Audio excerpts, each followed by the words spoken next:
మెదక్ జిల్లా నర్సాపూర్ మండలం రామచంద్రాపూర్ గ్రామంలో ఉపాధి హామీ కూలీల వద్దకు వెళ్లి వారి యొక్క కష్టాన్ని తెలుసుకుని ఉపాధి కూలీలతో రాష్ట్రంలోని నిరుపేదలకు బీజేపీ ప్రభుత్వం ద్వారా న్యాయం జరుగుతుందని బీజేపీ కమలం గుర్తుకు ఓటు వేసి రఘునందనరావు గారి గెలుపుకై కృషి చేయాలని మాట్లాడుతూ ప్రచారం నిర్వహించారు. రాష్ట్ర బీజేపీ ఓబీసీ ఉపాధ్యక్షులు పాపగారి రమేష్ గౌడ్. ఈ కార్యక్రమంలో మాజీ ఎంపీపీ రమణారావు, మండల అధ్యక్షుడు నగేష్, బూత్ అధ్యక్షుడు లక్ష్మణ్, శక్తి కేంద్రం ఇన్ఛార్జ్ శ్రీకాంత్, రామచంద్రాపూర్ బూత్ కార్యకర్తలు పాల్గొన్నారు.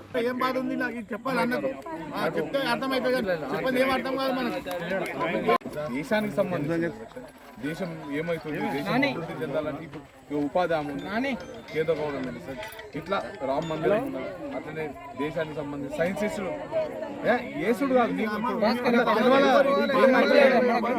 ఏం బాధ ఉంది నాకు చెప్పాలి అన్నది చెప్తే అర్థమైపోయింది, చెప్పండి ఏం అర్థం కాదు మనకు. మరిన్ని అప్డేట్స్ కోసం మా ఛానల్ని సబ్స్క్రైబ్ చేయండి.